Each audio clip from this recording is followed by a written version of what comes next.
Hello everyone, कैसे हैं आप सभी। स्वागत है आप सभी का आपके अपने यूट्यूब चैनल बीरे स्टडी पॉइंट पर। तो आज की वीडियो एनईपी के फर्स्ट सेमेस्टर के स्टूडेंट्स के लिए काफ़ी ज़्यादा इंपॉर्टेंट होने वाली है, क्योंकि आज की इस वीडियो में हम बात करने वाले हैं पब्लिक एडमिनिस्ट्रेशन इन इंडिया के बारे में, जिसे हिंदी में भारत में लोक प्रशासन कहते हैं।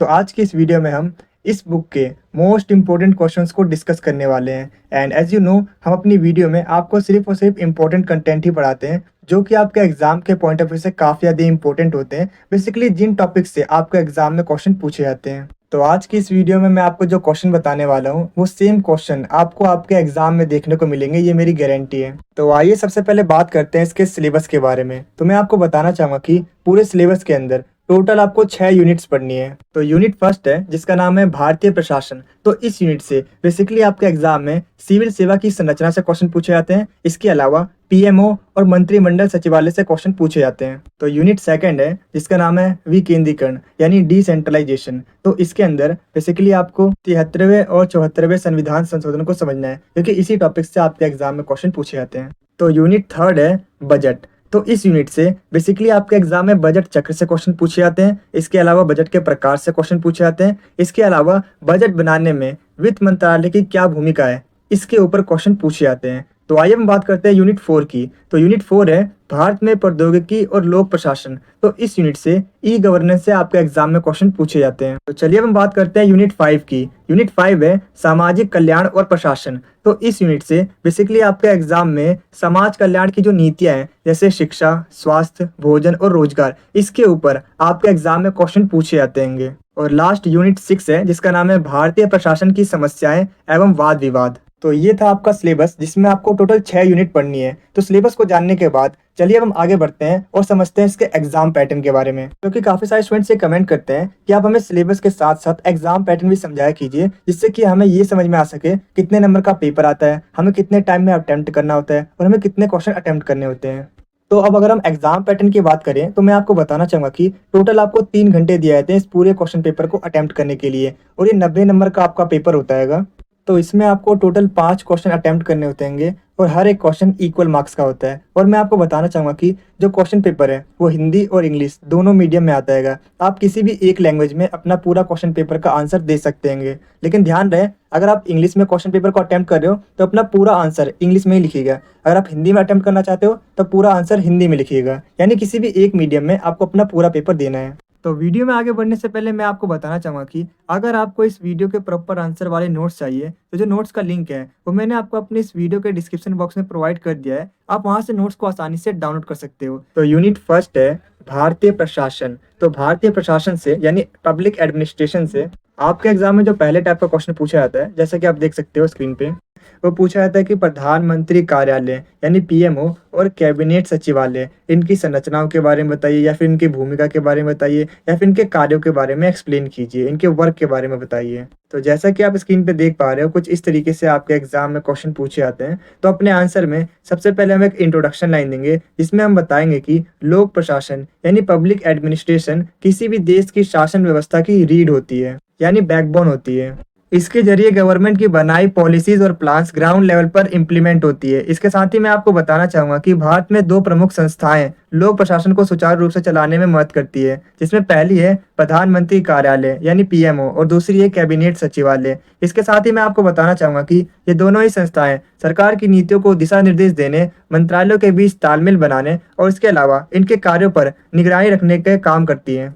तो चलिए सबसे पहले हम बात करते हैं प्रधानमंत्री कार्यालय के बारे में, यानी प्राइम मिनिस्टर्स ऑफिस के बारे में, जिसे हम शॉर्ट में पीएमओ भी कहते हैं। तो जैसा कि ये नाम से ही पता चल रहा है, ये कार्यालय सीधे प्रधानमंत्री के अधीन काम करता है। इससे हम प्रधानमंत्री की आंख, कान और दिमाग कह सकते हैं। इसके साथ ही मैं आपको बताना चाहूँगा कि पीएमओ का जो मेन वर्क होता है वो प्रधानमंत्री को सलाह देना, उनको डिसीजन में मदद करना, इसके अलावा मंत्रालयों के बीच कोऑर्डिनेशन करना होता है। तो इसके बाद चलिए अब हम बात करते हैं प्रधानमंत्री कार्यालय की संरचना के बारे में, यानी इसके स्ट्रक्चर के बारे में। तो मैं आपको बताना चाहूँगा कि पीएमओ एक संगठित ढांचा है, जिसमें कई सारे अधिकारी और विभाग काम करते हैं। इसमें प्रधान सचिव यानी प्रिंसिपल सेक्रेटरी टू पीएम शामिल होते हैं, राष्ट्रीय सुरक्षा सलाहकार यानी एनएसए, नेशनल सिक्योरिटी एडवाइजर शामिल होते हैं, सचिव और अतिरिक्त सचिव शामिल होते हैं, संयुक्त सचिव यानी जॉइंट सेक्रेटरी शामिल होते हैं, निर्देशक और उप सचिव यानी डायरेक्टर्स एंड डिप्टी सेक्रेटरी शामिल होते हैं, विशेष कार्य अधिकारी यानी OSD officer on special duty शामिल होते हैं। इसके साथ ही मीडिया टीम भी इसमें शामिल होती है। तो चलिए एक एक करके इन्हें थोड़ा सा और डिटेल में समझते हैं, लेकिन इसमें सबसे पहले हम बात करेंगे प्रधान सचिव के बारे में, यानी प्रिंसिपल सेक्रेटरी टू PM के बारे में। तो मैं आपको बताना चाहूंगा कि ये PMO का सबसे ज्यादा सीनियर ऑफिसर होता है। ये प्रधानमंत्री का मुख्य सलाहकार यानी चीफ एडवाइजर होता है।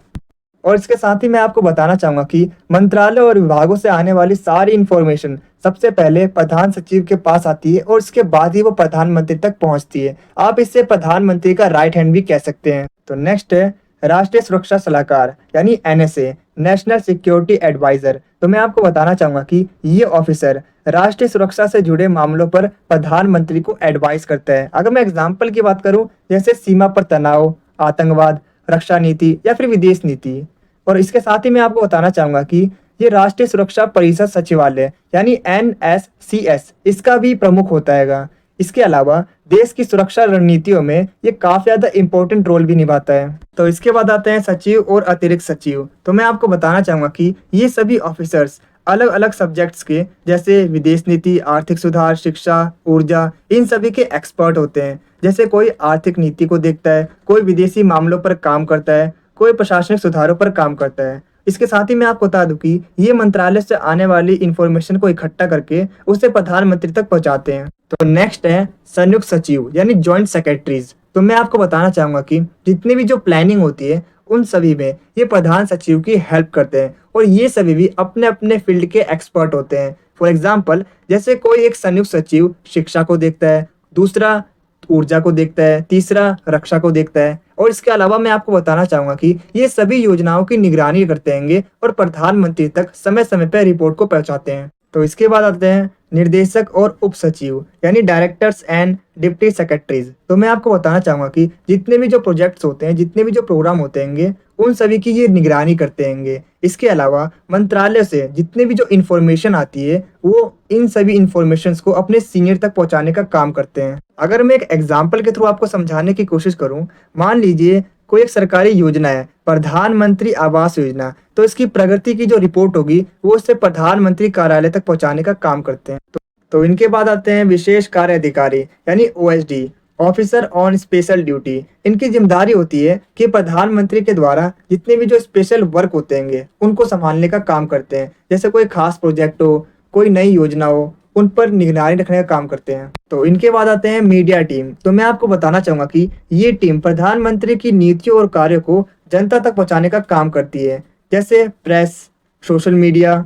तो इन सभी टीमों के द्वारा, इन सभी सोशल मीडिया के द्वारा जनता तक इन्फॉर्मेशन मिलती है। तो इसके बाद चलिए हम बात करते हैं प्रधानमंत्री कार्यालय यानी PMO की भूमिका के बारे में, या फिर अगर आपके एग्जाम में इसके महत्व के बारे में पूछा जाता है तो भी आप यही आंसर लिखोगे, या फिर अगर आपके एग्जाम में पूछा जाता है इसके वर्क के बारे में बताइए, कार्य के बारे में बता दिए, तो भी इसका आंसर सेम ही होगा, जो कि मैं अभी आपको बताने जा रहा हूँ। तो मैं आपको बताना चाहूंगा कि PMO सरकारी नीतियों को बनाने में मदद करता है, विभिन्न मंत्रालय और विभागों के बीच आपसी सहयोग और तालमेल बनाने में मदद करता है, सरकारी नीतियों और कार्यक्रमों को लागू करने में मदद करता है। इसके अलावा सरकार की नीतियों पर निगरानी रखने का काम करता है। इसके अलावा इमरजेंसी में ये काफी ज्यादा हेल्पफुल है। इसके साथ ही मैं आपको बताना चाहूंगा कि PMO आंतरिक और अंतर्राष्ट्रीय मुद्दों पर सलाह देने का काम करता है, सरकार के फैसलों और जानकारी को जनता तक पहुंचाने का काम करता है। इसके अलावा PMO राष्ट्रीय सुरक्षा और रक्षा का काम करता है। तो चलिए एक एक करके इन्हें थोड़ा सा और डिटेल में समझते हैं, लेकिन इसमें सबसे पहले हम बात करने वाले हैं सरकारी नीति को बनाने में PMO का क्या रोल है इसके बारे में। तो मैं आपको बताना चाहूंगा कि PMO प्रधानमंत्री को हर मुद्दे पर एडवाइस देता है।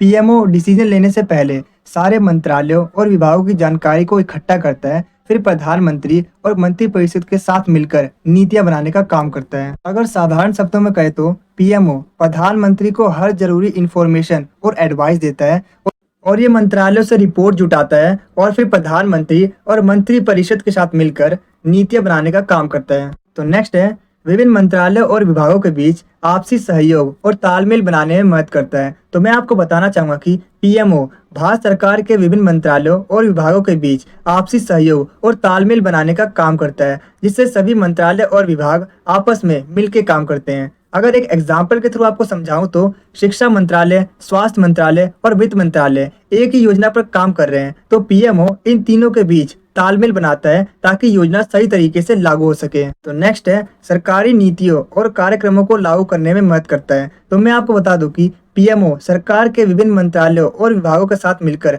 सरकारी नीतियों और कार्यक्रमों को लागू करने में मदद करता है। इसके साथ ही पीएमओ सरकारी नीतियों और कार्यक्रमों को लागू करने के लिए जितने भी जो नेसेसरी संसाधन होते हैं, जो समर्थन होते हैं, उनको जुटाने का काम करता है।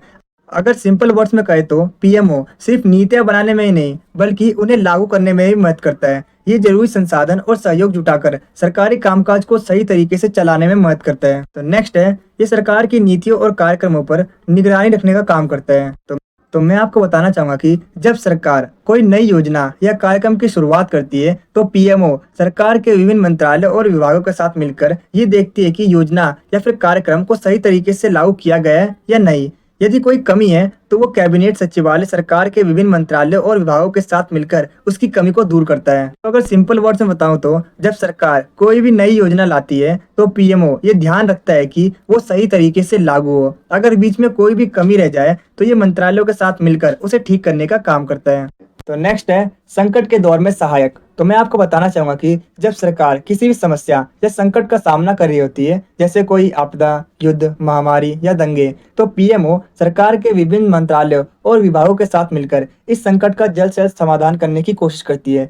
तो पीएमओ का अगला काम है आंतरिक और अंतर्राष्ट्रीय मुद्दों पर सलाह देना। तो मैं आपको बताना चाहूंगा कि पीएमओ देश की सामाजिक, आर्थिक और राजनीतिक चुनौतियों पर रिपोर्ट तैयार करता है और प्रधानमंत्री को एडवाइस देता है। इसके अलावा पीएमओ विदेशी यात्राओं और अंतर्राष्ट्रीय बैठकों की योजना बनाने में मदद करता है। मतलब पीएमओ प्रधानमंत्री की विदेशी यात्राओं और अंतर्राष्ट्रीय बैठकों की तैयारी में भी मदद करता है। इसके साथ ही मैं आपको बता दूं कि पीएमओ प्रधानमंत्री के फैसलों और काम की जानकारी को जनता तक पहुंचाने का काम करता है। तो ये सभी वो पीएमओ को प्रमुख काम है जो कि मैंने आपको बताया। तो वीडियो में आगे बढ़ने से पहले आप वीडियो को 2 मिनट के लिए पॉज कीजिए और जो मैंने अभी आपको पीएमओ के जो मेन वर्क बताए थे, आपको जस्ट उसकी जो मेन हेडिंग है उसे कमेंट सेक्शन में लिख के बताना है। और जब आप एग्जाम देने जाओ उससे पहले अपने कमेंट को पढ़ के जरूर जाना, जिससे कि आपको एक कॉन्फिडेंस आएगा।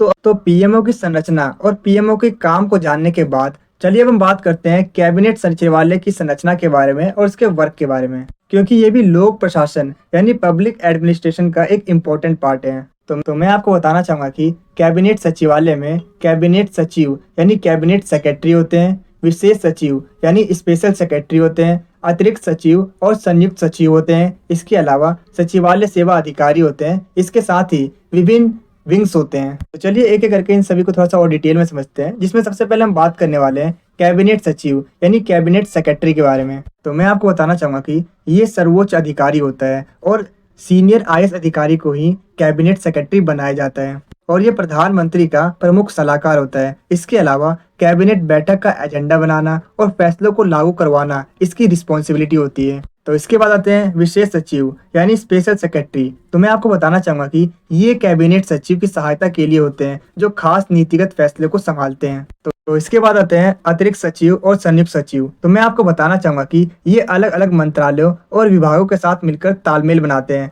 और कैबिनेट सचिव और विशेष सचिव दोनों की मदद करते हैं। इसके अलावा मैं आपको बताना चाहूंगा कि कैबिनेट सचिवालय में सचिवालय सेवा अधिकारी भी होते हैं जो कि रोजमर्रा के प्रशासनिक काम और तकनीकी काम को संभालते हैं। इसके अलावा मैं आपको बताना चाहूंगा कि इन अधिकारियों के अलावा कैबिनेट सचिवालय के कुछ डिपार्टमेंट्स होते हैं, कुछ विंग्स होते हैं, जैसे प्रशासनिक विंग, राजनीतिक विंग, सुरक्षा विंग और आर्थिक विंग।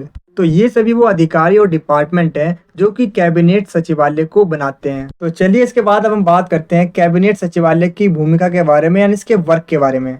तो इसका पहला काम है कैबिनेट सचिवालय विभिन्न मंत्रालयों और विभागों के बीच आपसी सहयोग और तालमेल बनाने में मदद करता है। इसके साथ ही मैं आपको बता दूं कि कैबिनेट सचिवालय प्रधानमंत्री और मंत्रिपरिषद की सहायता करता है। इसके अलावा कैबिनेट सचिवालय कैबिनेट बैठकों का आयोजन करता है और इसके अलावा बजट, सुरक्षा और विदेश नीति जैसी पर्सनल इंफॉर्मेशन को सीक्रेट रखने का काम करता है। इसके अलावा मैं आपको बताना चाहूंगा कि ये संकट के समय में भी सरकार की मदद करती है। तो चलिए एक एक करके इन्हें थोड़ा सा और डिटेल में समझते हैं, लेकिन इसमें सबसे पहले हम बात करने वाले हैं कि आखिर कैसे कैबिनेट सचिवालय विभिन्न मंत्रालयों और विभागों के बीच आपसी सहयोग और तालमेल बनाने में मदद करता है। तो मैं आपको बताना चाहूंगा कि कैबिनेट सचिवालय केंद्र सरकार के विभिन्न मंत्रालयों और विभागों के बीच आपसी सहयोग और तालमेल बनाने में मदद करता है, जिससे सभी मंत्रालय और विभाग आपस में मिलकर काम करते हैं और ये सुनिश्चित करते हैं कि मंत्रालयों की नीतियों में रुकावट ना आए। फॉर एग्जाम्पल, अगर शिक्षा मंत्रालय कोई नई योजना बना रहा है और उसमें स्वास्थ्य मंत्रालय की मदद चाहिए, तो कैबिनेट सचिवालय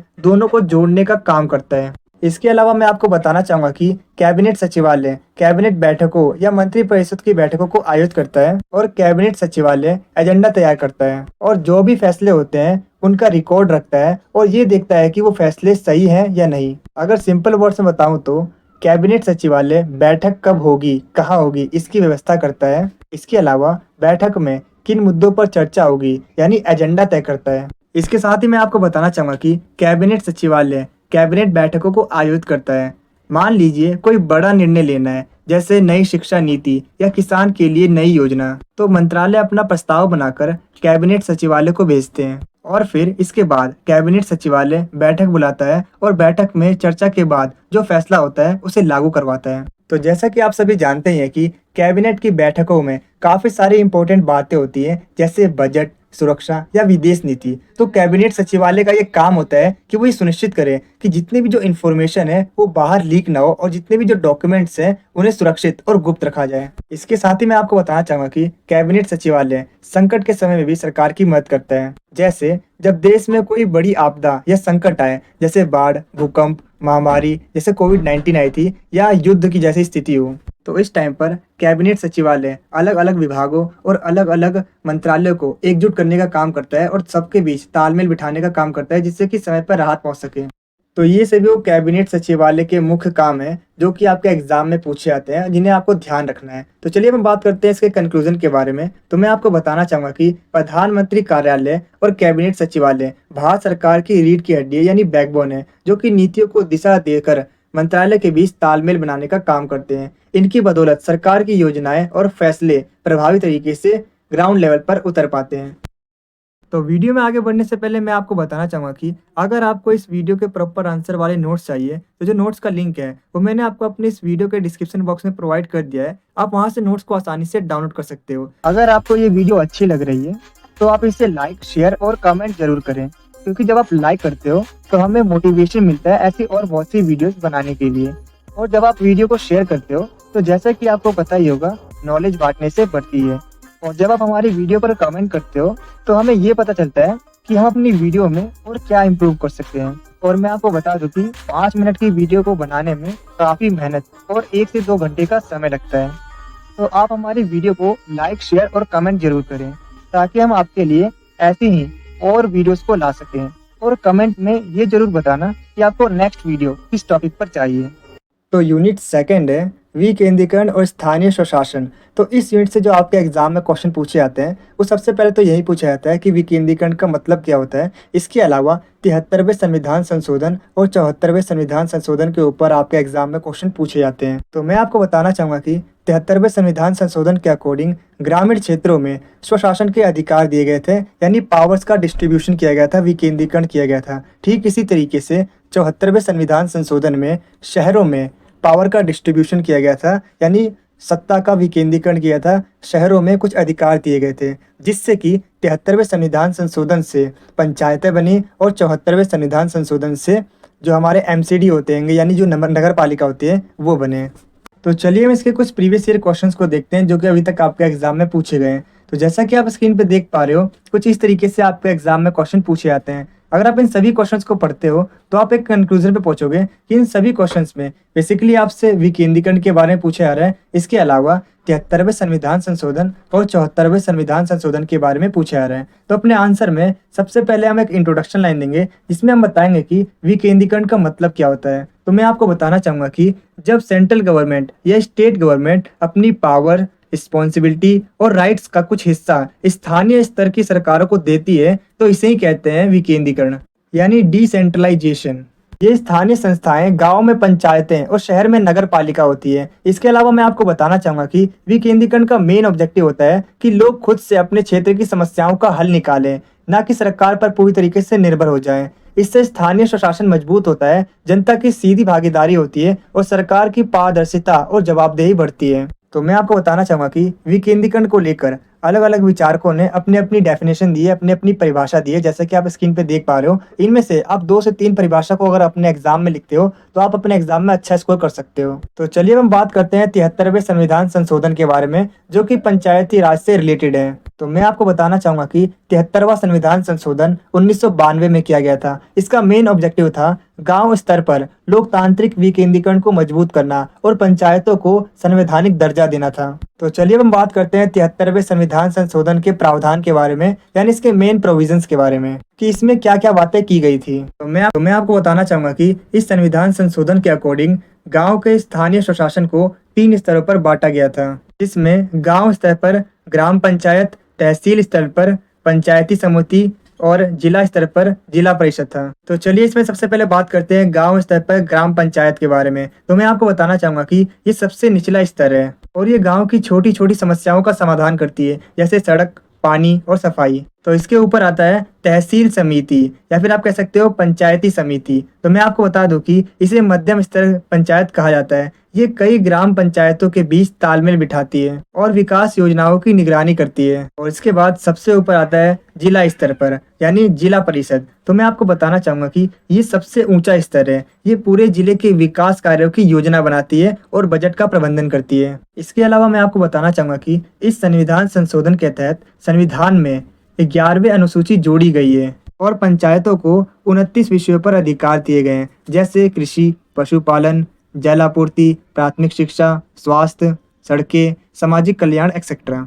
इसके अलावा मैं आपको बताना चाहूंगा कि 73वें संविधान संशोधन के प्रावधान में ये भी बताया गया है कि गांव में नियमित रूप से चुनाव कराना अनिवार्य होगा। और इसके साथ ही मैं आपको बताना चाहूंगा कि ग्राम पंचायतों का चुनाव हर 5 साल में करवाना अनिवार्य होगा और अगर किसी रीजन की वजह से पंचायत भंग हो जाती है तो 6 महीने के भीतर ही चुनाव कराना जरूरी है। और मैं आपको बता दूं कि इस संविधान संशोधन में आरक्षण का, यानी रिजर्वेशन का भी प्रावधान किया गया है। तो मैं आपको बता दूं कि SC और ST के लिए उनकी जनसंख्या के अनुपात पर सीटों को आरक्षित किया गया है और महिलाओं के लिए कम से कम 33% सीटें आरक्षित हैं। इसके अलावा मैं आपको बताना चाहूंगा कि पंचायत चुनाव को स्वतंत्र और निष्पक्ष कराने के लिए हर राज्य में एक स्टेट इलेक्शन कमीशन बनाया जाएगा और इसका प्रावधान 73वें संविधान संशोधन में किया गया है। तो मैं आपको बता दूं कि 73वें संविधान संशोधन में जो अगला प्रावधान है वो है राज्य वित्त आयोग, यानी स्टेट फाइनेंस कमीशन। तो मैं आपको बताना चाहूंगा कि पंचायतों को वित्तीय सहायता और कर लगाने के सुझाव देने के लिए हर राज्य में राज्य वित्त आयोग का गठन किया गया है। इसके अलावा इस संविधान संशोधन के तहत पंचायतों को अपने क्षेत्र में टैक्स और शुल्क लगाने तथा वसूलने का अधिकार दिया गया है। तो जो अगला प्रावधान है वो पंचायतों की शक्तियों और कार्यों के बारे में, यानी powers and functions of panchayat. तो मैं आपको बता दूं कि सड़क, पेयजल, शिक्षा, स्वास्थ्य और रोजगार ये सभी पंचायतों के विकास कार्य हैं। इसके साथ ही अपने क्षेत्रों से टैक्स और शुल्क वसूलना ये सभी पंचायतों के कार्य हैं। इसके अलावा जन्म और मृत्यु प्रमाण पत्र बनाना, विवाह पंजीकरण करना, ये सभी पंचायतों के प्रशासनिक कार्यों के अंदर आते हैं। तो 73वें संविधान संशोधन को समझने के बाद चलिए हम बात करते हैं 74वें संविधान संशोधन के बारे में, जो कि नगर पालिका से रिलेटेड है, यानी अपने एरिया में जो MCD है उससे रिलेटेड है। तो मैं आपको बता दूं कि 74वां संविधान संशोधन भी 1992 में ही हुआ था और इसका जो मेन ऑब्जेक्टिव था वो शहरों में लोकतांत्रिक विकेंद्रीकरण को मजबूत करना और नगर पालिकाओं को संवैधानिक दर्जा देना था। तो चलिए हम बात करते हैं 74वें संविधान संशोधन के मुख्य प्रावधान, यानी मेन प्रोविजंस के बारे में कि आखिर इस संविधान संशोधन में नगर पालिका के लिए क्या क्या कहा गया है, उनके पास क्या क्या अधिकार हैं और क्या क्या रिस्पॉन्सिबिलिटीज हैं। तो इसमें सबसे पहले नगर पालिका की संरचना और उसके प्रकार के बारे में बताया गया है, यानी स्ट्रक्चर और टाइप के बारे में बताया गया है। जिस तरीके से ग्राम पंचायतों को भी 3 स्तरों में बांटा गया था, ठीक इसी तरीके से नगर पालिका को भी 3 स्तरों में बांटा गया है। तो इसमें सबसे ऊपर आता है नगर निगम, यानी म्युनिसिपल कॉर्पोरेशन। तो मैं आपको बताना चाहूंगा कि ये बड़े शहरों में जहां पर 10 लाख से ज्यादा जनसंख्या है वहां पर है। तो इसके बाद आता है नगर परिषद, यानी म्युनिसिपल काउंसिल। मैं आपको बता दूं कि ये मध्यम आकार के शहरों में होती है। और लास्ट में आता है नगर पंचायत, ये छोटे कस्बों और अर्ध शहरी क्षेत्रों में होते हैं। इसके अलावा मैं आपको बताना चाहूंगा कि इस संविधान संशोधन में 12वीं अनुसूची जोड़ी गई है और शहरी स्थानीय निकायों को 18 विषयों पर अधिकार दिए गएंगे। अगर मैं एग्जाम्पल की बात करूं, जैसे शहरी योजना, सड़कों और पुलों का निर्माण, जल आपूर्ति, सफाई, सीवरेज, सार्वजनिक स्वास्थ्य, पर्यावरण संरक्षण, गरीबों के लिए आवास और परिवहन और शिक्षा जैसे चीजें शामिल किए गए हैं। इन पे इन्हें अधिकार दिए गए यानी राइट्स दिए गए हैं। इसके अलावा मैं आपको बता दूं कि 74वें संविधान संशोधन में आरक्षण यानी रिजर्वेशन का भी प्रावधान किया गया है। तो मैं आपको बता दूं कि इसमें एससी और एसटी के लिए उनकी जनसंख्या के अनुपात में सीटों को आरक्षित किया गया है और महिलाओं के लिए कम से कम 33% सीटों को आरक्षित किया गया है। इसके साथ ही मैं आपको बताना चाहूंगा कि 74वें संविधान संशोधन के अकॉर्डिंग स्वतंत्र चुनाव का भी प्रावधान किया गया है। इसके तहत हर 5 साल में चुनाव कराना अनिवार्य है यानी कंपलसरी है। तो मैं आपको बताना चाहूंगा कि 74वें संविधान संशोधन के अकॉर्डिंग नगर पालिका को फाइनेंशियल पावर भी दी गई है। मतलब नगर निकायों को कर लगाने और कर वसूलने का अधिकार दिया गया है। For example property tax, water tax, entertainment tax and market tax. इसके अलावा नगर निकायों को केंद्र और राज्य सरकार की योजनाओं से भी धन प्राप्त होता है, मतलब उनसे भी पैसा मिलता है। तो मैं आपको बताना चाहूंगा कि 74वें संविधान संशोधन में नगर निकायों के कुछ कार्यों के बारे में भी बताया गया है। तो जैसा कि आप स्क्रीन पे देख पा रहे हो, ये वो सभी कार्य हैं जो कि नगर निकाय करती है। तो जैसा कि आप देख पा रहे हो कि स्थानीय स्तर पर भी जो सरकारें हैं उन्हें काफी ज्यादा अधिकार दिए गए हैं, लेकिन फिर भी उनके सामने काफी सारे चैलेंजेस है, काफी सारी समस्या है। तो चलिए अब उनको डिस्कस करते हैं। तो इसकी पहली समस्या है वित्तीय संसाधनों की कमी यानी लेक ऑफ फाइनेंशियल रिसोर्सेज। तो मैं आपको बता दूं कि स्थानीय निकायों के पास अपने लिए पर्याप्त आय के स्रोत नहीं होते हैं। इसके अलावा केंद्र और राज्य सरकारों से मिलने वाले अनुदान यानी जो ग्रांट्स होते हैं वो समय पे नहीं मिलते हैं। इसके साथ ही मैं आपको बता दूं कि पंचायतों और नगर पालिकाओं के पास अपने हिसाब से खर्च करने के लिए स्वायत्ता यानी ऑटोनॉमी भी नहीं होती और इसका नतीजा ये होता है कि योजनाएं अधूरी रह जाती है और विकास कार्य रुक जाते हैं। तो इसकी दूसरी समस्या है प्रशासनिक क्षमता की कमी। तो मैं आपको बताना चाहूंगा कि कई बार निर्वाचित प्रतिनिधियों जैसे सरपंच और कर्मचारियों जैसे अफसर, इनको प्रशासनिक प्रशिक्षण यानी ट्रेनिंग नहीं मिलती, जिनकी वजह से उनके पास योजना बनाने और लागू करने का अनुभव नहीं होता। इसकी वजह से योजनाएं सही तरीके से लागू नहीं हो पाती है। तो इसकी अगली सबसे बड़ी समस्या है भ्रष्टाचार और पारदर्शिता की कमी। तो मैं आपको बताना चाहूंगा कि विकास योजनाओं में भ्रष्टाचार और धन के दुरुपयोग की समस्या आम बात है और इसके साथ ही बता दूं कि कामों में पारदर्शिता यानी ट्रांसपेरेंसी की कमी रहती है और इसका रिजल्ट ये होता है कि विकास कार्य धीमे पड़ जाते हैं और जनता को पूरा लाभ नहीं मिल पाता। तो अगर सिंपल वर्ड्स में बताऊं तो विकास योजनाओं में अक्सर भ्रष्टाचार और पैसे की गड़बड़ी हो जाती है। पारदर्शिता न होने की वजह से काम धीरे चलते हैं और लोगों को पूरा फायदा नहीं मिल पाता। तो स्थानीय सरकारों के सामने जो अगली सबसे बड़ी समस्या है वो है राजनीतिक हस्तक्षेप। तो मैं आपको बताना चाहूंगा कि राज्य और केंद्र सरकारें कई बार स्थानीय निकायों के कामों में अनुचित हस्तक्षेप करती हैं यानी इंटरफेरेंस करती हैं, स्थानीय निकायों के कामों के बीच दखल देती हैं और इसकी वजह से पंचायतों और नगर पालिकाओं की स्वतंत्रता यानी इंडिपेंडेंस की कमी हो जाती है और वो अपने क्षेत्र की जरूरतों के अनुसार अपने हिसाब से डिसीजन नहीं ले पाते हैं। तो अगर सिंपल वर्ड्स में बताऊं तो कई बार राज्य और केंद्र सरकार ज्यादा दखल देती है। इससे पंचायतों और नगर पालिकाओं की आज़ादी कम हो जाती है और वो अपने हिसाब से फैसले नहीं ले पाते हैं। तो इसकी अगली समस्या है समावेश और सहभागिता की कमी। तो मैं आपको बताना चाहूंगा कि संविधान ने आरक्षण देकर महिला, दलित, आदिवासी और अल्पसंख्यकों की भागीदारी सुनिश्चित की है, लेकिन इन रियलिटी में उनकी भागीदारी सिर्फ नाम मात्र की है। तो स्थानीय सरकारों की जो अगली सबसे बड़ी समस्या है वो है बुनियादी सेवाओं का असमान वितरण। मतलब आज भी गांव में साफ पानी, पक्की सड़कें, सफाई, स्वास्थ्य जैसी जो इम्पोर्टेंट चीजें होते हैं, जो बेसिक चीजें होती है, उन सेवाओं की भी कमी है। इसके अलावा शहरों में भी झुग्गी बस्तियों को सेवाएं नहीं मिलती, जिसकी वजह से अमीर और गरीब के बीच का फासला बढ़ते जा रहा है। तो आई होप अब आपको समझ में आ गया होगा कि 73वें और 74वें संविधान संशोधन के अकॉर्डिंग स्थानीय स्तर की सरकार को अधिकार तो मिले, लेकिन फिर भी उनके सामने अभी बहुत से चैलेंजेस हैं। तो चलिए अब हम आगे बढ़ते हैं इसके कंक्लूजन की तरफ। तो मैं आपको बताना चाहूंगा कि 73वें और 74वें संविधान संशोधन ने भारत में विकेंद्रीकरण को संवैधानिक आधार देकर लोकतंत्र की जड़ को मजबूत किया है, लेकिन वित्तीय, प्रशासनिक और भ्रष्टाचार जैसी समस्याओं को दूर किए बिना स्थानीय स्वशासन मजबूत नहीं हो सकता। तो वीडियो में आगे बढ़ने से पहले मैं आपको बताना चाहूँगा कि अगर आपको इस वीडियो के प्रॉपर आंसर वाले नोट्स चाहिए तो जो नोट्स का लिंक है वो मैंने आपको अपने इस वीडियो के डिस्क्रिप्शन बॉक्स में प्रोवाइड कर दिया है। आप वहाँ से नोट्स को आसानी से डाउनलोड कर सकते हो। तो यूनिट 3 है जिसका नाम है बजट। तो जैसा कि आप स्क्रीन पर देख पा रहे हो, बजट से कुछ इस तरीके से आपके एग्जाम में क्वेश्चन पूछे जाते हैं।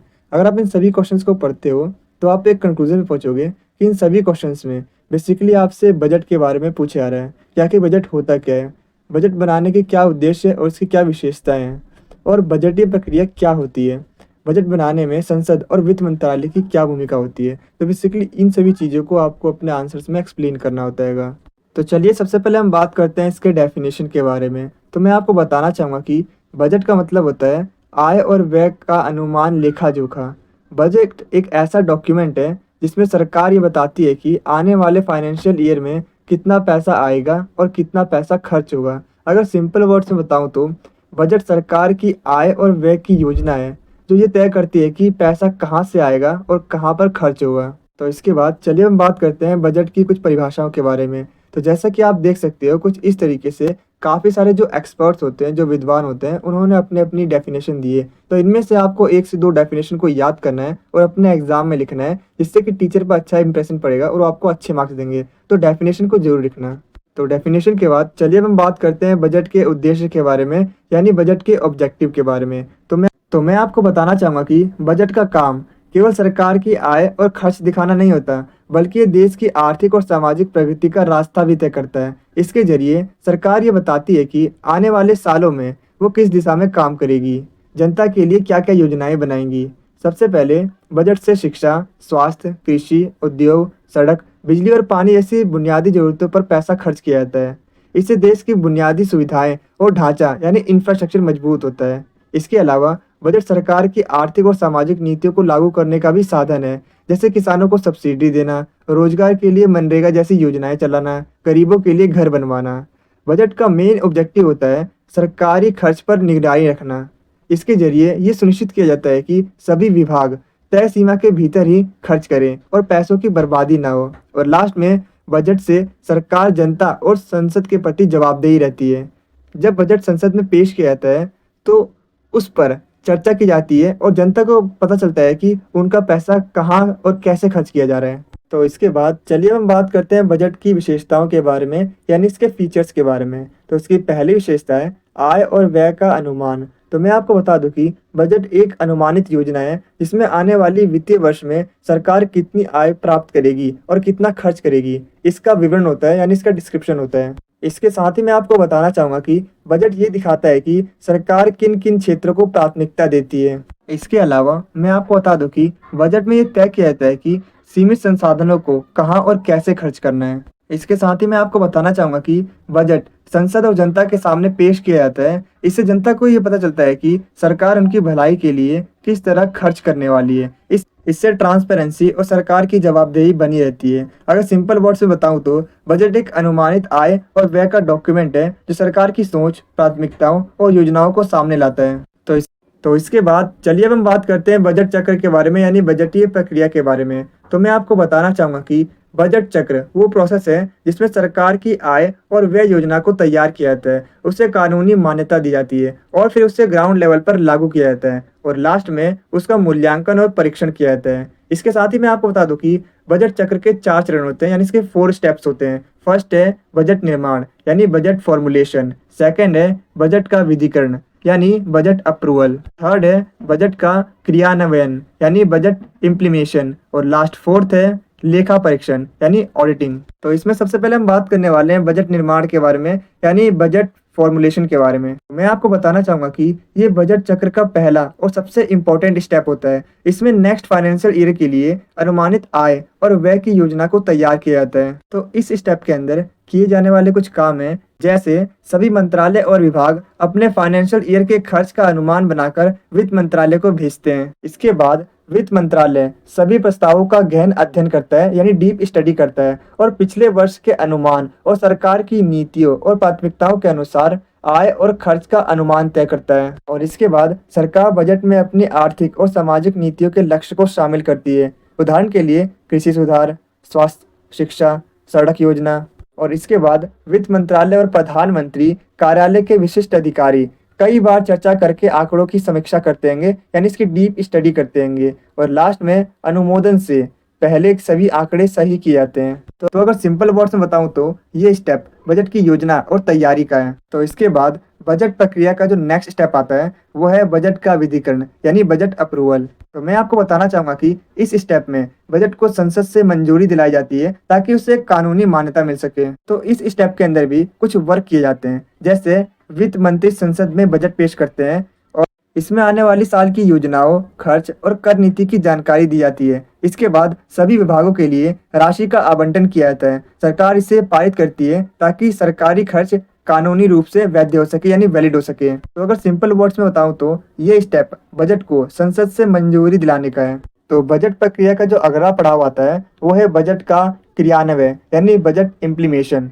तो मैं आपको बताना चाहूंगा कि बजट पारित होने के बाद इसका वास्तविक उपयोग किया जाता है, मतलब इसे ग्राउंड लेवल पर इम्प्लीमेंट किया जाता है। तो इस स्टेप के अंदर भी कुछ वर्क होते हैं, जैसे वित्त मंत्रालय विभागों को उनके अनुदान के अनुसार धन भेजता है। विभाग इस राशि का उपयोग अपनी योजनाओं में करते हैं और सभी विभागों को आवंटित राशि के भीतर ही खर्च करना होता है। खर्च का उचित रिकॉर्ड करना भी अनिवार्य है। इसके साथ ही मैं आपको बता दूं कि सरकार समय समय पर बजट की प्रक्रिया का आकलन करती है। सपोज अगर किसी विभाग को एक्स्ट्रा पैसा चाहिए होता है तो अनुपूरक बजट यानी सप्लीमेंट्री बजट पेश किया जाता है। मैं आपको बता दूं कि इस स्टेप में ये सुनिश्चित किया जाता है कि सरकारी योजना समय पर लागू हो और जनता को लाभ मिले।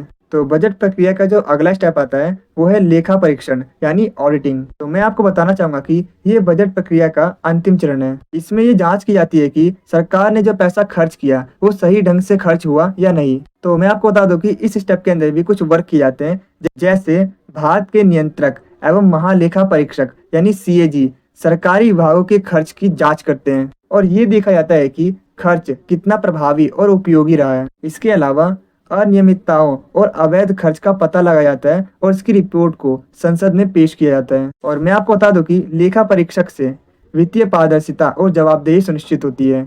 तो इसके बाद चलिए हम बात करते हैं बजट निर्माण में संसद की भूमिका के बारे में। तो मैं आपको बताना चाहूंगा कि भारत में बजट सिर्फ सरकार नहीं बनाती बल्कि संसद भी इसमें बहुत इंपॉर्टेंट भूमिका निभाती है। तो मैं आपको बता दूं कि बजट तभी लागू किया जाता है जब संसद उसे मंजूरी दे। संसद में बजट कई चरणों से होकर गुजरता है, मतलब कई स्टेप्स के बाद मंजूरी मिलती है। तो मैं आपको बताना चाहूंगा कि हर साल 1 फरवरी को वित्त मंत्री लोकसभा में बजट पेश करते हैं। इसमें 3 मुख्य बातें होती हैं। पहला, सरकार की आय और खर्च का हिसाब होता है। दूसरा, आने वाली साल की योजनाएं होती हैं और तीसरा, आर्थिक नीतियां होती हैं। इसके साथ ही मैं आपको बताना चाहूंगा कि बजट पेश होने के बाद संसद में उसकी चर्चा शुरू होती है और लोकसभा में सभी सांसद अलग अलग योजनाओं और प्रस्तावों पर अपनी राय रखते हैं। इसका मेन ऑब्जेक्टिव है सरकार के प्रस्ताव की जांच करना और ये देखना है कि पैसा सही दिशा में खर्च हो रहा है या नहीं। आप इसे कुछ ऐसे समझे जैसे एक बड़ी ओपन चर्चा हो रही है कि पैसा कहाँ और कैसे खर्च होना चाहिए। और इसके बाद बजट को संसद की स्थायी समितियों यानी स्टैंडिंग कमिटीज के पास भेजा जाता है और ये समितियां अलग अलग मंत्रालयों जैसे शिक्षा, स्वास्थ्य, रक्षा इन सभी योजनाओं को गहराई से जांच करती है और इसके बाद वे संसद में अपनी रिपोर्ट को पेश करते हैं। और इसके बाद हर मंत्रालय संसद से कुछ राशि मांगता है जिसे डिमांड्स ऑफ ग्रांट्स कहा जाता है। आफ्टर दैट लोकसभा इन सभी मांगों पर चर्चा करती है और फिर मतदाता यानी वोटिंग के अकॉर्डिंग मंजूरी देती है। और मैं आपको बता दूं कि इसी के आधार पर मंत्रालयों को अगले साल के लिए बजट मिलता है। जैसे शिक्षा मंत्रालय अगर 80,000 करोड़ मांगता है तो संसद चर्चा करने के बाद उसे कितना देगा ये डिसाइड होता है। इसके अलावा मैं आपको बताना चाहूँगा कि बजट में कई बार नए टैक्स में बदलाव या रियायतें होती हैं। इन्हें लागू करने के बाद संसद में वित्त विधेयक यानी फाइनेंशियल बिल लाया जाता है। और मैं आपको बता दूं कि जब तक ये विधेयक यानी बिल संसद पास नहीं करती तब तक टैक्स या राजस्व संबंधी प्रावधान लागू नहीं हो सकते हैं। मतलब अगर ये पास ना हो तो सरकार जनता से टैक्स वसूल ही नहीं सकती। इसके अलावा मैं आपको बताना चाहूंगा कि विपक्षी दल बजट के अलग अलग हिस्सों की आलोचना करते हैं और कहते हैं कि यहाँ सुधार होना चाहिए और कभी कभी संशोधन यानी अमेंडमेंट्स का सुझाव भी दिया जाता है। लेकिन बजट में अंतिम बदलाव करने का अधिकार सरकार के पास ही रहता है कि वो इसे एक्सेप्ट करे या ना करे। इसके साथ ही मैं आपको बताना चाहूंगा कि राज्यसभा यानी उच्च सदन भी बजट पर चर्चा कर सकती है, लेकिन उसके पास वित्तीय निर्णय लेने का कोई अधिकार नहीं है। खासकर वो फाइनेंशियल बिल यानी वित्त विधेयक को अस्वीकार नहीं कर सकती है। मतलब अंतिम फैसला हमेशा लोकसभा का होता है। तो अगर सिंपल वर्ड्स में बताएं तो राज्यसभा सलाह दे सकती है, लेकिन बजट को पास करने या रोकने का अधिकार सिर्फ और सिर्फ लोकसभा के पास ही होता है। तो इसके अलावा मैं आपको बताना चाहूंगा कि सांसद चाहे तो बजट में बदलाव यानी संशोधन का सुझाव दे सकता है, लेकिन फाइनल डिसीजन सिर्फ और सिर्फ सरकार के पास ही होता है कि वो उसे माने या ना माने। और सरकार पे ये दबाव बनता है कि वो जनता के हितों को ध्यान रखे। तो मैं आपको बताना चाहूंगा कि संसद में होने वाली बहस से ये तय होता है कि देश के लिए कौन सी बातें सबसे जरूरी है। सांसद अपने अपने क्षेत्रों की समस्याएं उठाते हैं, जैसे शिक्षा, स्वास्थ्य, रोजगार, किसान और बुनियादी ढांचा। और मैं आपको बता दूं कि बजट चर्चा के दौरान ये तय किया जाता है कि किन किन मुद्दों को प्राथमिकता देनी है, और इस तरह से संसद देश की आर्थिक और सामाजिक दिशा तय करने में अहम भूमिका निभाती है। तो मैं आपको बताना चाहूंगा कि भारत में वित्त मंत्रालय बजट बनाने से लेकर उसे लागू करने और उसकी निगरानी तक हर स्टेप्स में महत्वपूर्ण भूमिका निभाती है। तो अगर सिंपल वर्ड्स में बताऊं तो बजट की पूरी यात्रा यानी शुरू से एंड तक वित्त मंत्रालय के हाथ में होती है। तो चलिए एक एक करके वित्त मंत्रालय की भूमिका को समझते हैं। तो इसका फर्स्ट पॉइंट है बजट का निर्माण और इसकी योजना बनाना। तो मैं आपको बता दूं कि सबसे पहले वित्त मंत्रालय देश की आर्थिक स्थिति का अध्ययन करता है, जैसे जीडीपी की वृद्धि, महंगाई, आयात निर्यात, टैक्स वसूली की स्थिति। इसके बाद मंत्रालय अलग अलग मंत्रालय और विभागों से उनकी जरूरतों और योजनाओं की जानकारी लेता है। फिर ये तय किया जाता है कि किस क्षेत्र को कितनी धनराशि देनी चाहिए ताकि बजट संतुलित रहे। एग्जाम्पल के लिए अगर एजुकेशन डिपार्टमेंट ये कहता है कि नए स्कूल बनवाने के लिए 10 करोड़ रुपए चाहिए, तो वित्त मंत्रालय ये तय करे कि वास्तव में कितना देना संभव है। आप इसे कुछ इस तरीके से समझिए, जैसे जब घर का बजट बनाते समय हर सदस्य से उसकी जरूरत पूछी जाती है। तो नेक्स्ट है सरकार की आय और खर्च का अनुमान लगाना। तो मैं आपको बता दूं कि वित्त मंत्रालय ये अनुमान लगाता है कि सरकार को अगले साल कितनी आय होगी और कितना खर्च करना पड़ेगा। और मैं आपको बता दूं कि सरकार की आय के कई स्रोत हैं, जैसे आयकर, GST, custom duty, excise duty, और इसके अलावा गैर कर राजस्व जैसे सरकारी सेवाएं, डिविडेंड, इंटरेस्ट। इसके अलावा मैं आपको बता दूं कि सरकार को शिक्षा, स्वास्थ्य, कृषि, रक्षा, इंफ्रास्ट्रक्चर में खर्च करना पड़ता है। और मैं आपको बता दूं कि इनका सही अनुमान लगाना जरूरी है ताकि घाटा न बढ़े। नेक्स्ट है अंतरिम बजट और वार्षिक बजट संसद में पेश करना। तो मैं आपको बताना चाहूँगा कि हर साल फरवरी में वित्त मंत्री संसद में वार्षिक बजट पेश करते हैं। अगर किसी वजह से वार्षिक बजट पेश करने में देरी हो जाए तो वित्त मंत्रालय अंतरिम बजट पेश करता है। और मैं आपको बता दूं कि अंतरिम बजट सिर्फ कुछ महीनों के लिए ही होता है। अगर सिंपल वर्ड्स में बताऊं तो वार्षिक बजट को ऐसे मानो जैसे पूरे साल का फाइनेंशियल प्लान है, और अंतरिम बजट को छोटे समय के लिए अडेप्ट किया जाता है, यानी अंतरिम बजट एक एडजस्टमेंट प्लान है। नेक्स्ट है विभिन्न मंत्रालयों और विभागों को धन आवंटित करना। तो मैं आपको बताना चाहूँगा कि बजट पेश होने के बाद वित्त मंत्रालय तय करता है कि कौन सा मंत्रालय कितना पैसा खर्च करेगा। ये राशि उनकी आवश्यकताओं और योजनाओं के हिसाब से बांटी जाती है। तो नेक्स्ट है कर का निर्धारण और वित्तीय प्रबंधन। तो मैं आपको बता दूं कि टैक्सेस सरकार की आय का सबसे बड़ा स्रोत है। वित्त मंत्रालय हर साल तय करता है कि कौन सा कर बढ़ाना है और कौन सा कर घटाना है और कहाँ छूट देनी है। इसके साथ ही मैं आपको बताना चाहूँगा कि कर नीति बनाते समय ध्यान रखा जाता है कि लोगों पर ज़्यादा बोझ ना पड़े और अर्थव्यवस्था का विकास भी हो। जैसे कभी कभी छोटे उद्योगों को राहत देने के लिए टैक्स में छूट दी जाती है। तो इसका अगला पॉइंट है राजकोषीय घाटा और नीति का प्रबंधन करना। तो मैं आपको बता दूं कि जब सरकार का खर्च उसकी आय से ज़्यादा हो जाता है तो इसे राजकोषीय घाटा यानी फिजिकल डेफिसिट कहते हैं, और वित्त मंत्रालय का ये काम है कि उसे कंट्रोल करें। इसीलिए काफ़ी सारे उपाय दिए जाते हैं, सॉल्यूशन दिए जाते हैं, जैसे अनावश्यक खर्च कम करना, टैक्स वसूली बढ़ाना और नई आय के स्रोत को खोजना। इसके साथ ही साथ वित्त मंत्रालय दीर्घकालिक नीतियां भी बनाता है ताकि देश की वित्तीय स्थिति स्थिर और संतुलित रहे। नेक्स्ट पॉइंट है बजट को लागू करना। तो मैं आपको बताना चाहूँगा कि बजट पास करने के बाद इसे लागू करना वित्त मंत्रालय की जिम्मेदारी है। वित्त मंत्रालय ये सुनिश्चित करता है कि योजनाएं समय पर पूरी हो और पैसा सही जगह खर्च हो, यानी वित्त मंत्रालय ऑडिट और निरीक्षण करता है ताकि धन का गलत उपयोग न हो। तो इसका अगला पॉइंट है पैसों की निगरानी और लेखा जोखा रखना। तो मैं आपको बता दूं कि वित्त मंत्रालय लगातार जांच करता है कि पैसा सही जगह इस्तेमाल हो रहा है या नहीं। इसके लिए सीएजी, निरीक्षक एवं महालेखा परीक्षक, इसके साथ मिलकर लेखा जोखा रखा जाता है।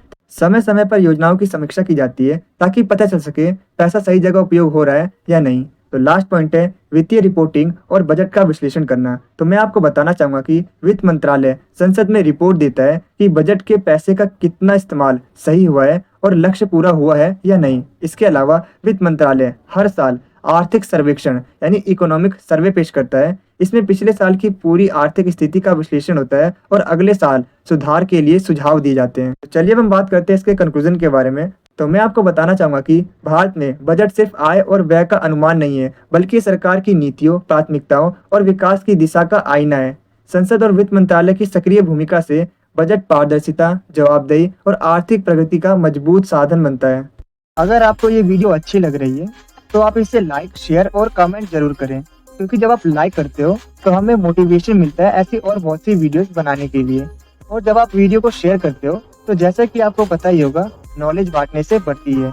और जब आप हमारी वीडियो पर कमेंट करते हो तो हमें ये पता चलता है कि हम अपनी वीडियो में और क्या इम्प्रूव कर सकते हैं। और मैं आपको बता दूं कि 5 मिनट की वीडियो को बनाने में काफ़ी मेहनत और 1 से 2 घंटे का समय लगता है। तो आप हमारी वीडियो को लाइक, शेयर और कमेंट जरूर करें, ताकि हम आपके लिए ऐसी ही और वीडियोस को ला सकें। और कमेंट में ये जरूर बताना कि आपको नेक्स्ट वीडियो किस टॉपिक पर चाहिए।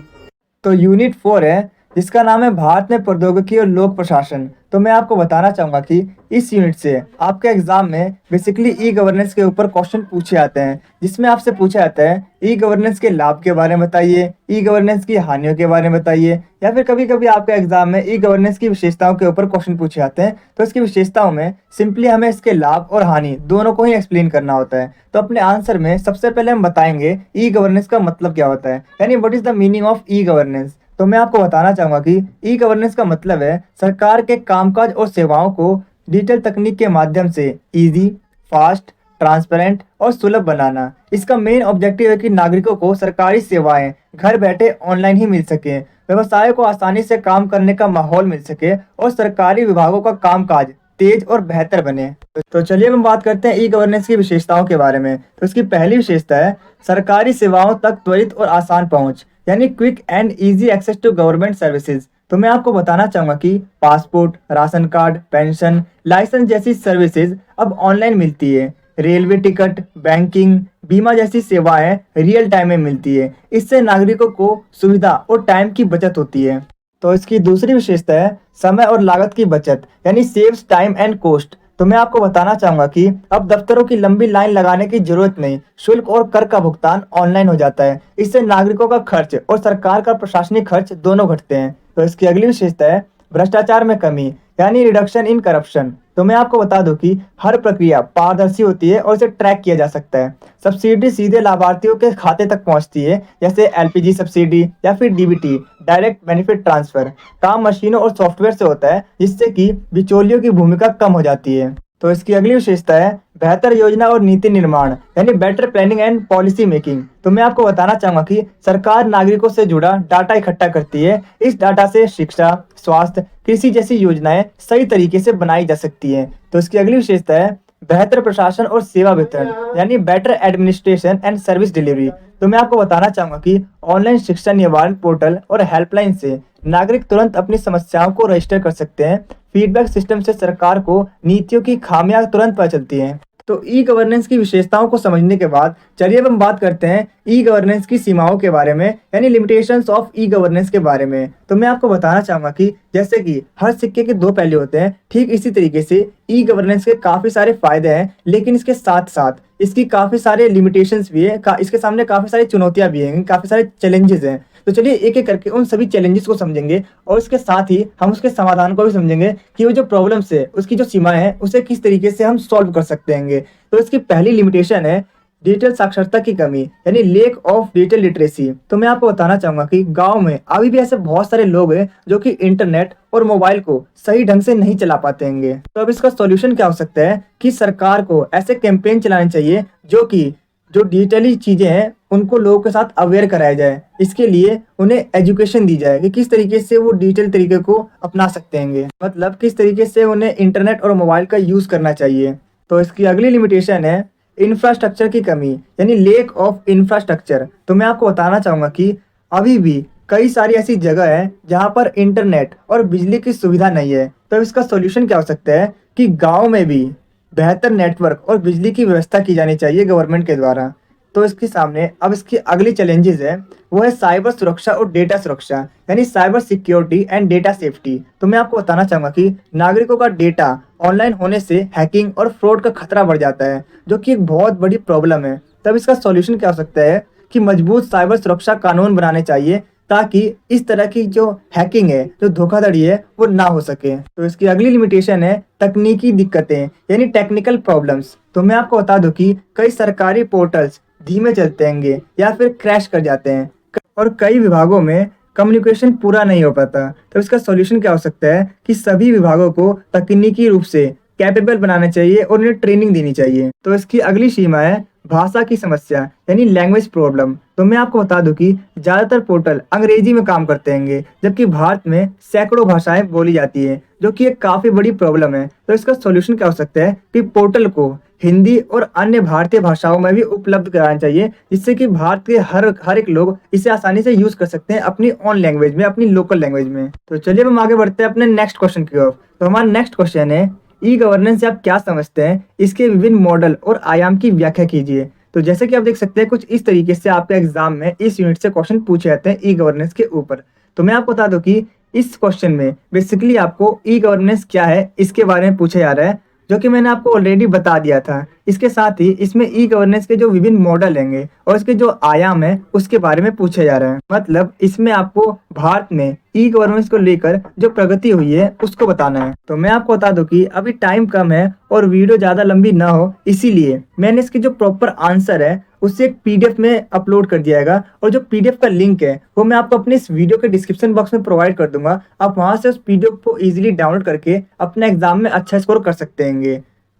तो यूनिट 5 है जिसका नाम है सामाजिक कल्याण प्रशासन। तो इस यूनिट से आपके एग्जाम में बेसिकली सामाजिक कल्याण के ऊपर क्वेश्चन पूछे जाते हैं। जैसा कि आप स्क्रीन पे देख पा रहे हो कुछ इस तरीके से आपके एग्जाम में क्वेश्चन पूछे जाते हैं। तो इन सभी क्वेश्चन में बेसिकली आपसे सामाजिक कल्याण क्या है इसके बारे में पूछे जा रहे हैं। इसके साथ ही इसमें हमसे सामाजिक कल्याण के संदर्भ में कौन कौन से संवैधानिक अधिकार दिए गए इसके बारे में पूछे जा रहे हैं, और पूछे जा रहे हैं कि भारत में सामाजिक कल्याण प्रशासन के बारे में बताओ, मतलब उसके काम के बारे में बताओ। तो अपने आंसर में सबसे पहले हम बताएंगे आखिर सामाजिक कल्याण होता क्या है, यानी इसके अर्थ के बारे में बताएंगे कि व्हाट इज सोशल वेलफेयर। तो मैं आपको बताना चाहूंगा कि सामाजिक कल्याण का मतलब है समाज के ऐसे लोग जो किसी वजह से कमजोर, वंचित या पीछे रह गए हैं, उनकी मदद करके उन्हें आगे बढ़ाना और समाज की मुख्य धारा से जोड़ना ही सामाजिक कल्याण है। अगर सिंपल वर्ड्स में बताऊं तो सामाजिक कल्याण का मकसद है सभी को बराबरी का अवसर देना और कमजोर लोगों का सहारा बनना।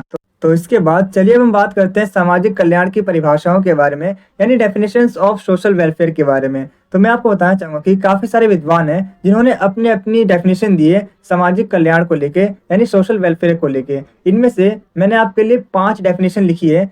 इनमें से आपको क्या करना है, जो भी आपको 2 से 3 डेफिनेशन अच्छी लग रही है, इजी लग रही है, उन्हें आपको याद रखना है और डेफिनेशंस को आपको अपने एग्जाम में जरूर लिखना है। इससे आपके जो मार्क्स होते हैं वो बूस्ट होते हैं और टीचर पे काफी ज्यादा अच्छा इंप्रेशन पड़ता है। तो मेक श्योर आप अपने एग्जाम में डेफिनेशंस को जरूर लिखिएगा। तो इसके बाद चलिए हम बात करते हैं सामाजिक कल्याण प्रशासन के बारे में, यानी सोशल वेलफेयर एडमिनिस्ट्रेशन के बारे में। तो मैं आपको बताना चाहूंगा कि सामाजिक कल्याण वो प्रणाली है जिसमें सरकार, संस्थाएं और संगठन मिलकर समाज के कमजोर वर्गों और पिछड़े वर्गों को सेवाएं और योजनाएं उपलब्ध कराती है। तो मैं आपको बता दूं कि इसका मेन वर्क है प्रॉब्लम्स का सॉल्यूशन देना, संतुलन बनाए रखना और नागरिकों के जीवन को बेहतर बनाना। तो चलिए हम एक एक करके सामाजिक कल्याण प्रशासन के जो मुख्य कार्य हैं, यानी मेन फंक्शंस हैं, उन्हें समझते हैं।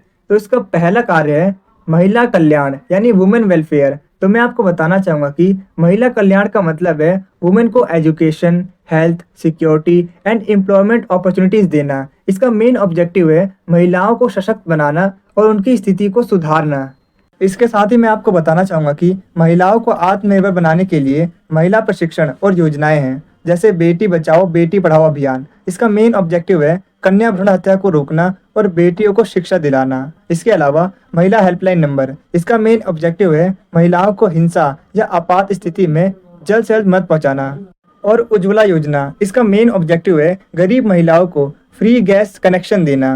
तो नेक्स्ट पॉइंट है बाल कल्याण, यानी चाइल्ड वेलफेयर। तो मैं आपको बताना चाहूँगा कि बाल कल्याण का मतलब है complete development of a child, यानी फिजिकल, मेंटल और सोशल सभी तरीके से बच्चे का सर्वांगीण विकास, बच्चों के शारीरिक, मानसिक और सामाजिक विकास पर ध्यान देना, उन्हें एजुकेशन और न्यूट्रिशन देना और चाइल्ड लेबर पर रोक लगाना। इसमें शिक्षा का अधिकार, यानी राइट टू एजुकेशन एक्ट है, न्यूट्रिशन प्रोग्राम जैसे मिड डे मील और आंगनवाड़ी, चाइल्ड लेवल पर निषेध, अनाथ और बेसहारा बच्चों का पुनर्वास, बच्चों को शोषण और हिंसा से बचाना।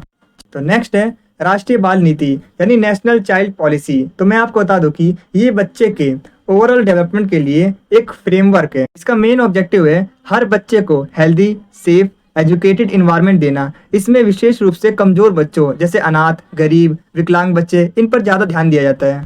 तो सोशल वेलफेयर के अंदर नेक्स्ट आता है वृद्धजन कल्याण यानी वेलफेयर ऑफ द एल्डरी। तो मैं आपको बताना चाहूंगा कि भारत में वृद्ध जनसंख्या लगातार बढ़ती जा रही है, जिन्हें फाइनेंशियल सपोर्ट, हेल्थ केयर और शेल्टर देने के लिए वृद्धजन कल्याण सरकार के द्वारा चलाई जाती है। तो अगर मैं एग्जांपल की बात करूं जैसे old age pension, old age homes और सस्ती हेल्थ सर्विसेज।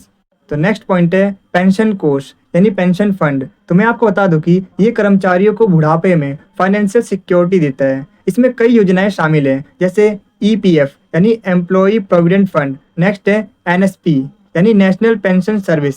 तो मैं आपको बता दूं कि इससे लोग नौकरी के बाद भी आर्थिक रूप से सुरक्षित रहते हैं। तो इसके बाद चलिए हम बात करते हैं कि भारत में सामाजिक कल्याण के जो प्रमुख योजनाएं हैं यानी major social welfare schemes in India के बारे में बात करने वाले हैं। तो मैं आपको बताना चाहूंगा कि सरकार ने कई योजनाएं और नीतियां बनाई हैं ताकि कमजोर वर्गों को अवसर और सुरक्षा मिल सके। तो चलिए एक एक करके उन्हें थोड़ा सा और डिटेल में समझते हैं। तो इसमें सबसे पहले हम बात करने वाले हैं गरीबी उन्मूलन और रोजगार योजना के बारे में यानी पॉवर्टी रिमूवल एंड एम्प्लॉयमेंट के बारे में। तो मैं आपको बताना चाहूंगा कि भारत में गरीबी सबसे बड़ी सामाजिक यानी सोशल प्रॉब्लम है। इसे दूर करने के लिए सरकार ने कई योजनाएं शुरू की है।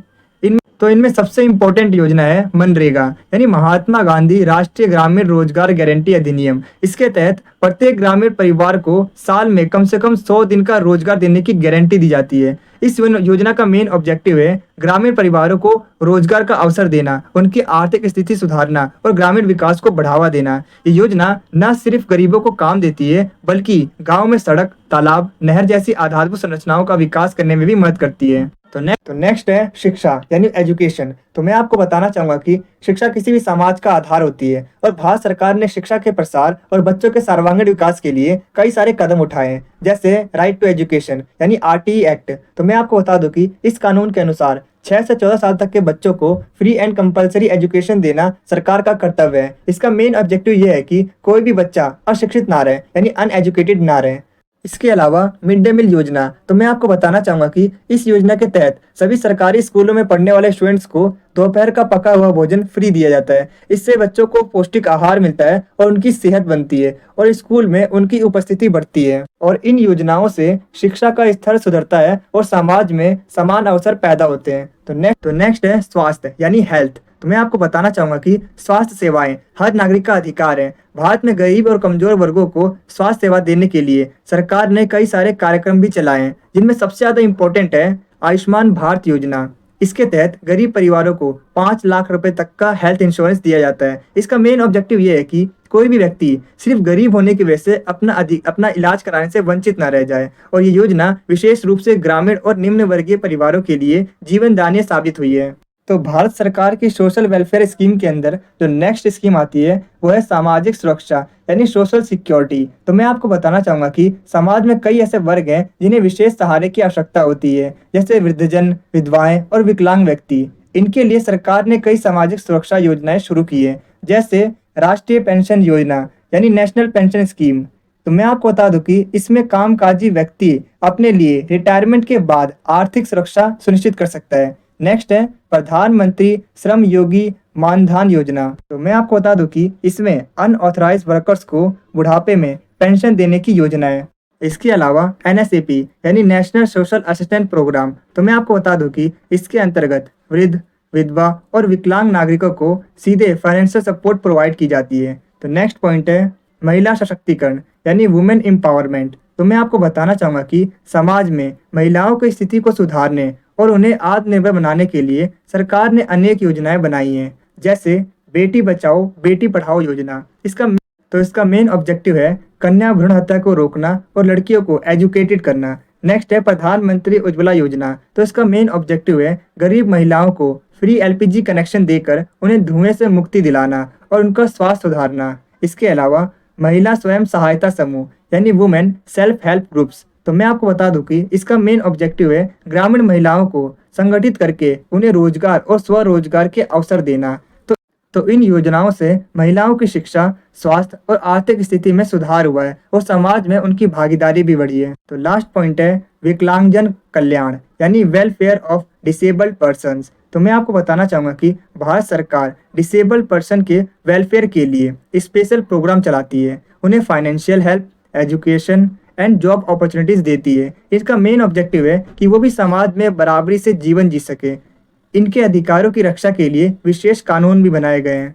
तो चलिए इन्हीं कानूनों की थोड़ी सी और डिटेल में बात करते हैं। तो चलिए अब हम बात करते हैं भारतीय संविधान और सामाजिक कल्याण यानी social welfare and the Indian constitution के बारे में कि इंडियन कॉन्स्टिट्यूशन इसके बारे में क्या कहता है। तो मैं आपको बताना चाहूँगा कि भारतीय संविधान में सामाजिक न्याय और कल्याण को विशेष महत्व दिया गया है। संविधान के कुछ अनुच्छेद समाज के कमजोर वर्गों की रक्षा और कल्याण से सीधे जुड़े हुए हैं, जैसे आर्टिकल 38। तो मैं आपको बता दूं कि राज्य यानी सरकार का ये कर्तव्य है कि वो नागरिकों के बीच सामाजिक और आर्थिक न्याय सुनिश्चित करे और समाज में समानता को स्थापित करे। तो नेक्स्ट आर्टिकल आता है आर्टिकल 39A। तो मैं आपको बता दूं कि इस आर्टिकल के अकॉर्डिंग सभी नागरिकों को समान न्याय मिले और गरीबों को मुफ्त कानूनी सहायता दी जाए, इसके बारे में बताया गया है। नेक्स्ट है आर्टिकल 41। तो मैं आपको बता दूं कि इस आर्टिकल के अकॉर्डिंग राज्य नागरिकों को बेरोजगारी, बीमारी, वृद्धावस्था और विकलांगता की स्थिति में सहायता करती है यानी सहारा देती है। तो नेक्स्ट है आर्टिकल 43। तो इसके अकॉर्डिंग श्रमिकों को उचित वेतन और बेहतर जीवन स्तर प्रदान करने का प्रावधान है। नेक्स्ट है आर्टिकल 46। तो मैं आपको बता दूं कि इस आर्टिकल के अकॉर्डिंग अनुसूचित जातियां, अनुसूचित जनजातियां और अन्य कमजोर वर्गों को शैक्षणिक और आर्थिक हितों की रक्षा करना और उनके साथ होने वाले सामाजिक अन्याय को रोकना है। इन सभी चीज़ों के बारे में आर्टिकल 46 में बताया गया है। तो चलिए अब हम बात करते हैं इसके कंक्लूजन के बारे में। तो मैं आपको बताना चाहूँगा कि जैसा कि आप देख सकते हो कि इस तरीके से भारत में सामाजिक कल्याण योजनाएं और नीतियां समाज के हर वर्ग, विशेष रूप से कमजोर और वंचित वर्गों को ध्यान में रखकर बनाई गई है। इन योजनाओं का जो मेन ऑब्जेक्टिव है वो गरीबी दूर करना, शिक्षा और स्वास्थ्य का अधिकार हर किसी को दिलाना, महिलाओं को सशक्त बनाना, वृद्ध और विकलांगों को सहारा देना और संविधान द्वारा बताए गए सामाजिक न्याय और समानता के सिद्धांतों को लागू करना। तो इस यूनिट से जो नेक्स्ट टाइप का आपके एग्जाम में क्वेश्चन पूछा जाता है वो राइट टू इंफॉर्मेशन एक्ट 2005 के ऊपर पूछा जाता है, यानी सूचना का अधिकार 2005 के ऊपर आपके एग्जाम में क्वेश्चन पूछे जाते हैं। तो जैसे कि आप देख सकते हो कुछ इस तरीके से आपके एग्जाम में क्वेश्चन पूछे जाते हैं और आपको इसका आंसर कुछ इस तरीके से लिखना है अपने एग्जाम में, जिससे कि आप अच्छा स्कोर कर पाओ। इसके बाद जो नेक्स्ट टाइप का आपके एग्जाम में क्वेश्चन पूछा जाता है, जैसे कि आप देख सकते हो वो पूछा जाता है राइट टू एजुकेशन यानी शिक्षा का अधिकार के ऊपर आपके एग्जाम में क्वेश्चन पूछा जाता है और उसका भी आंसर आपको इस पीडीएफ के अंदर मिल जाएगा।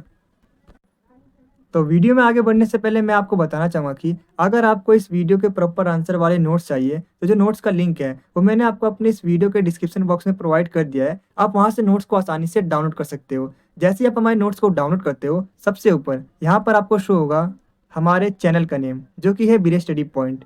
उसके जस्ट नीचे यहाँ पर आपको शो होगा सब्जेक्ट का नेम, जो कि है पब्लिक एडमिनिस्ट्रेशन इन इंडिया यानी भारत में लोक प्रशासन।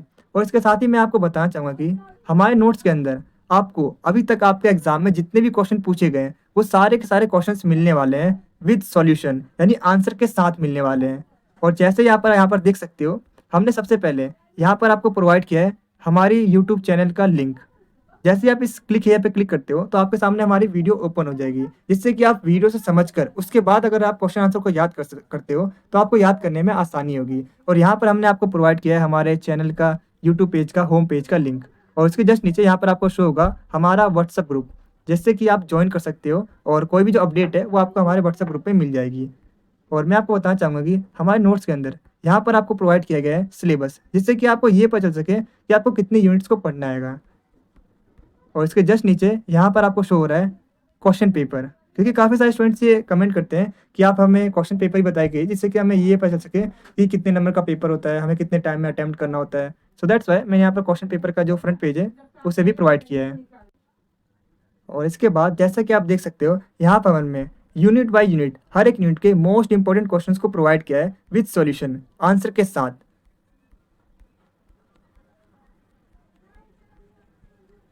तो अगर आपको ये वीडियो अच्छी लगे तो वीडियो को लाइक, शेयर और सब्सक्राइब करना मत भूलना। और मैं आपको बताना चाहता हूँ ये जो नोट्स हैं ये काफ़ी ज़्यादा डिटेल और रिसर्च करके बनाए गए और अगर आप इन नोट्स को पढ़ के जाते हो तो डेफिनेटली आप अपने एग्जाम में अच्छा स्कोर कर पाओगे।